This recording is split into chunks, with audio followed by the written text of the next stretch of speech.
as Jimi Hendrix used to say, "Hey Joe." So, yeah, we had a little debate in your video, and thanks for the video. Now, you asked me what difference does endogenous money make? Well, back when I supported, the whole American Monetary Institute position about uh, you know full reserve banking and debt-free money and stuff. Um, it was based on the assumption that the government could know what the proper amount of credit was, and that was based on the notion that the Fed currently determines the amount of money in the economy based on the money multiplier effect. When I realized that the money multiplier effect is false, that the amount of credit in the economy is actually driven by the demand for credit, then the whole notion that the government could have the kind of information to determine the amount of money in the economy sort of blew up. I struggled. This wasn't an overnight thing. I struggled with this for a long time, but I ultimately came to the conclusion that um, that basically when you understand that money is a system of inflows and outflows that is determined by by the demand for credit in the economy, then I realized that trying to decide these centrally from some central monetary authority just has be inefficient at best, and disastrous at worst. Um, so you asked me how banks would create money in full reserve banking. Well, here's to understand that we just need to understand how they make money in fractional reserve banking, which is that the bank issues a loan, which creates a shortfall with since they loan it out of the reserves, it creates a shortfall in reserves, which they then have to borrow from uh, you know from another bank in order to in order to make up for the shortfall. But it's in that transaction, the transaction between banks, as Milton Friedman pointed out, that it's the transaction between the banks that's where the money creation process happens.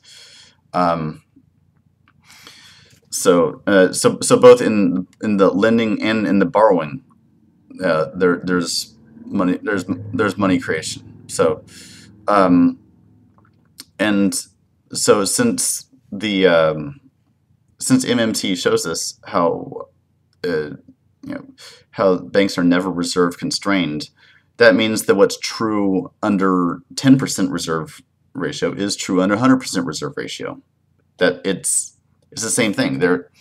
It just means they have to borrow more money from the banks, but the money's still created through in the interbank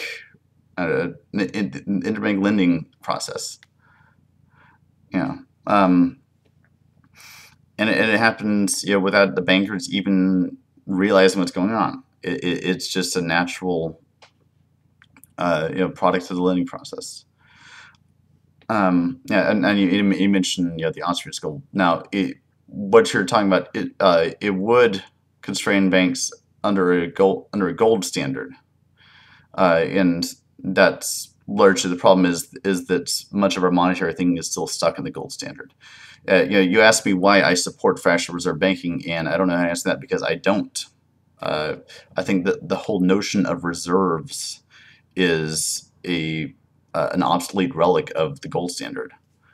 That I mean, Canada for a while actually had a 0% reserve ratio, and everyone's panicking like, oh my God, so we're going to have hyperinflation. But because the money supply is set endogenously, lending just kept on as it had been, and because they actually had better regulation of the banking sector, they've weathered this crisis a lot better than we have.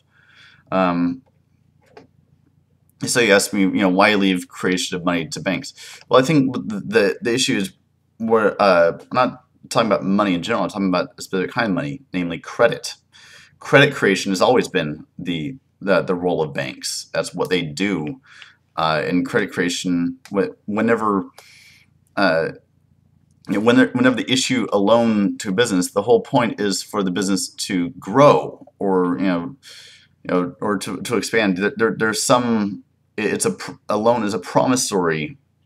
No, it's basically a loan on future gains. So the idea that you could just do that out of existing credit is sort of sloppy economic thing that doesn't take time into account. And to be honest, I think that actually credit creation is too centralized now. I think it needs to be closer to the people, not made further away by putting it into one central monetary authority. I'm a fan of Proudhon's idea of mutual banking. I like credit unions, the idea of people coming together to address their community's need for lending and credit. So, and that brings me to my next point. You talk in very ominous tones about debt money, but let me ask you this: would debt still exist in your system? Would banks still issue debt in the form of loans? I assume that lending would still go on in your system, and that that lending would involve debt to that the borrower would have to would owe that money back. And so, if so, then that means that all this stuff about debt-free money is just posturing. There's still debt in the system. All you're doing is really constraining the ability of banks to meet the market demand for credit, which is an important demand. Look, I'm not against the idea of government issuing money rather than borrowing it. In fact, even the idea of government borrowing is a misnomer, because what they're actually doing is issuing treasury bonds and as the Chartists have pointed out, that paying off those bonds is simply a matter of moving numbers from the debit column to the credit column. So that's not even a big thing, but why not cut out the middleman and just issue the money directly? I'm in favor of that. I think that the whole notion of borrowing is yet another obsolete legacy of the gold standard, but I'll probably get rid of that. Although there may be some benefits to issuing treasury bonds, I think I could see arguments being made for that, but the point is that debt-free money is a distraction. It misidentifies the problem. It's not who creates the money, who has, the Steve Sterling has talked about in ominous tones about the money power, but it's actually how money gets allocated. It's whether the money goes into productive enterprise, and I assume that under your system, the government won't be lending directly to entrepreneurs, so we'll still need the banks to issue money. You're just constraining them in their ability to create the credit needed for that process. And so we want the money to go to entrepreneurs, to for maybe some consumer lending, mortgages, things like that, and not towards bidding up asset prices. And so speculation is really the problem, and frankly, I don't see how your system addresses that.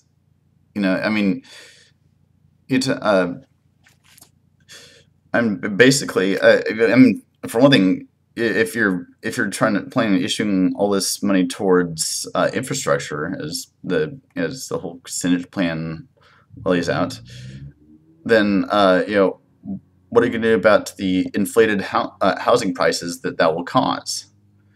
Understand? That's basically that's actually increasing the value of assets, which encourages speculation. And so that's why the problems of speculation need to be addressed partly through regulation, but largely through the tax system.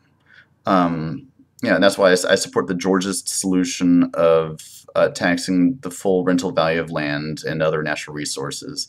That would take care of most of the problem. And then on top of that, you maybe have a transactions tax for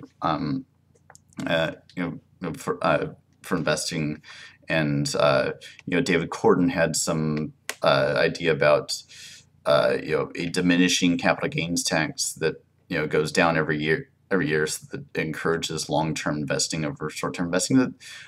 These are ideas that I think need to be explored, but simply saying that it's all about who has the money power is really to miss the point entirely. So thanks for the video. Thanks for listening. Peace.